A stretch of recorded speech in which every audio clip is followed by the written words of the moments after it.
See, never fails. As soon as I break the camera out, floodgates on the highway open. And apparently, it's a good run on fertilizer today because that makes 16 fertilizer trucks that went through. So hopefully you can hear me over the traffic. Anyway, just a real quick one-off video here on rounds fired through a Gluck. I'm sorry, Glock. Several people was asking me, they've heard the story about I was sitting sorting cases one day, and I had 2 buckets. So my buddy Ronnie was sitting there, and I was like mumbling to myself, Glock case, not a Glock case, Glock case. He's like, dude, how can you tell if it's been fired through a Glock or not? So I handed him a case. I said, what do you see? He said, it's kind of pooched out there on the side. I said, yeah, that's fired through a Glock. Now, I don't know. I don't keep up with Glocks. I've never liked the Glock. I shot Glocks when Glocks first came out. I've heard that they have somewhat rectified this situations on the later models. I don't know. Again, I haven't researched it. But Glocks have unsupported chambers. The reason that you're not supposed to fire reloaded ammunition through a Glock is because of the unsupported chamber. The Glock relies on the case itself in that unsupported portion to contain the burning powder. The case holds the pressure in, not the chamber walls itself. Everybody that I know that shoots a Glock competitively or does a lot of Glock shooting, the first thing they do when they get their brand new Glock, we're not talking about, the fanboys that want to change the trigger and, do this and all the stuff that fanboys do. The first thing that everybody I know that shoots a Glock seriously is change the barrel. They always rebarrel it with a full supported chamber.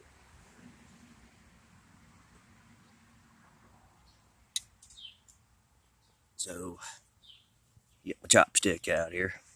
Again, crappy camera. Lighting is really not good at all. But not sure if you can see, right here is the portion that always swells on a case that has been fired through a Glock. And those of you that own Glocks probably know when you've taken them down. Excuse me. Deer flies are out today. I had to come outside to do this because I've been sitting in the shop lubing bullets for the 40 cals. And if y'all haven't seen the bullet lube video, go back, check it out. But I'm using what's considered a low temp lube. It's the red Carnauba. Won't get into all the different lubes and stuff since this is a Glock video, but it's so hot in there that I don't even have to run the lube pad. The lube itself says that it's best ran at 110 degrees. So I started to plug the lubricizer heater pad up, ran 2 bullets, and I was like, this stuff is soft. So anyway, I came out here. So if I can get and I didn't pick these cases out, I simply reached in a box and pulled out a handful. If I can get a little shadow on here, you can see right here in this section how the case is swelled out. Again, I just picked up a handful. I didn't even pick them out. I'm sure there's some that are worse.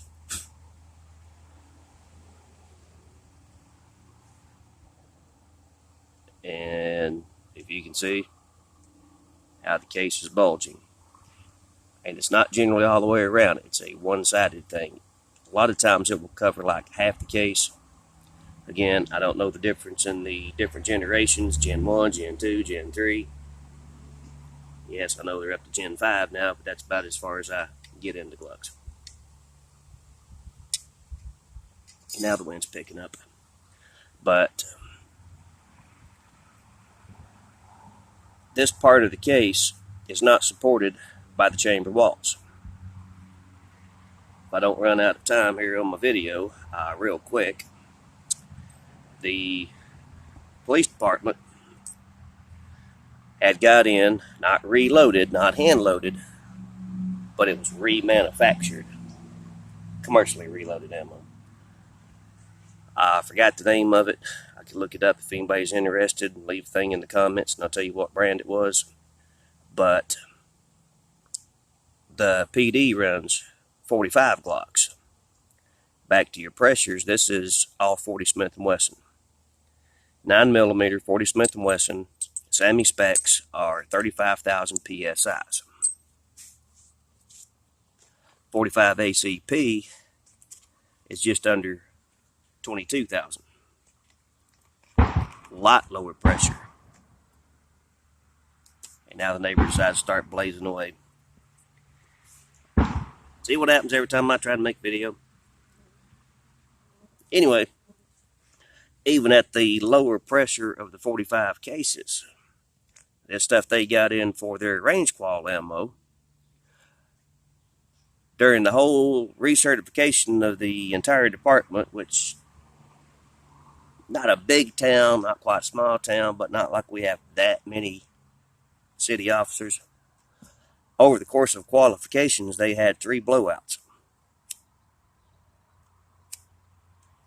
One of them just happened to be a friend of mine, and she was qualified with her backup gun, and the case blew out. Now, when a Glock blows out a case, the gases are generally vented where you've got your finger on the trigger. This portion is going to be laying along the side. When that case blows, it vents out between the slide and the frame right above your trigger finger. As most people are right-handed, it tends to blow out the right side, right where your trigger finger is. So she walked around for a full week. The burning powder had actually injected into her skin, and for a week, from here to here, was black. And she scrubs her hands daily. And she was still black for a week. So, that's the main reason you're not supposed to shoot reloaded ammunition through a Glock, is because of the unsupported chamber. When you fire this case, especially if you're reloading Glock casings, wrong side of the camera, this blows out. When you size it, you squeeze it in, it blows out, you squeeze it in, that weakens the brass. And that's always where you're going to have a blowout. So, I run reloads through Glocks all the time. But generally, if I'm running, these are target loads, fairly low pressure. I'll generally run them 2, maybe 3 times for all the people that shoot Glocks. Then after that, since I'm resizing the case anyway, and if it's not visible signs of splits, back to the other video on case inspection, if y'all want to watch it. But I will then start loading them for everybody that doesn't have a Glock, because all their pistols have full supported chambers. And I've got 40 cases that I've ran through my SW99. They were initially fired in a Glock. I reloaded them. They were fired a second time in the Glock. After that, I ran them through my 99s. And I've got 40 cases that I've got 20 loadings on.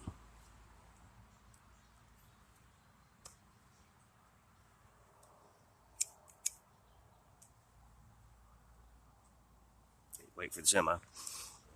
But again, just a real quick one-off when people was asking about the how can you tell if it was fired through a Glock or not. Again, if I can shadow it here, you can see the swell out. This is more pronounced if you're actually looking at it than trying to do it through the camera. But you will see the swell from where the case expands out, because it's the case, not the chamber, that contains the powder charge and the pressure.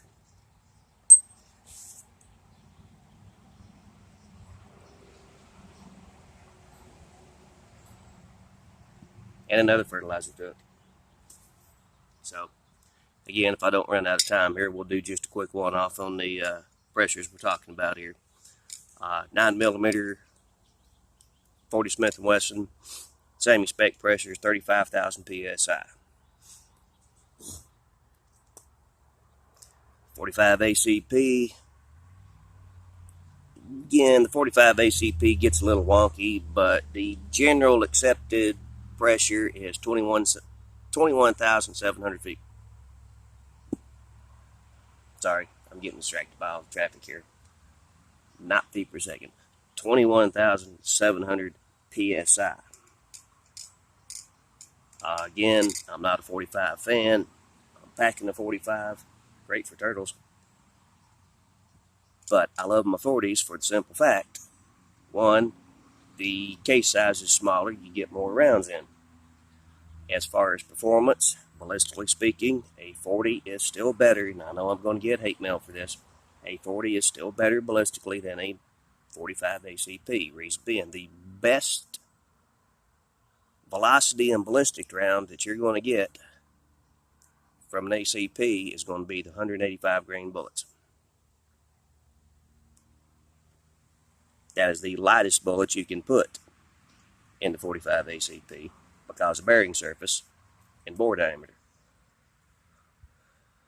The general prescribed bullet most of the time for 40 Smith & Wesson is 180 grain. So that's 5 grains difference. And for those that were asking about the grains, just exactly how small is a grain when we get into our particle charges, which is going to be a separate video, but 7,000 grains to the pound, 437.5 grains to the ounce. So there's 437.5 grains to the ounce, and you're talking a difference of 5 grains. So it's a pretty good, easy comparison as far as bullet weight to bullet weight. Anyway, a good hot load, and I'm talking a fairly hot load, for a 45 ACP is 185 grain bullet at 1,050 feet per second. Your 40 Smith & Wesson, you're running 180 grain bullet at a nominal 1,150 feet per second. It's 150 feet per second faster without getting into plus P categories, because that's what I always hear. Yeah, but you can run plus P in a 45 ACP. Okay, a plus P high pressure load in the 45 ACP still doesn't match a standard non-high pressure load in a 40 Smith & Wesson. So to quell that argument, well, what if you put a plus P load in a 40? That just totally trashes the whole scenario right there. Plus, on 40s, if you're running a full-size gun, run plus P pluses. I don't do it myself. I don't feel the need to. But you can always get plus P pluses. So anyway, getting off subject here. But that's just a quick one-off for the guys that are doing the loading and want to know about, why is this considered a Gluck-fired case. You can visibly see the swelling out of the brass. So, okay, I'll slap this up for you guys, and any questions or comments, let me know.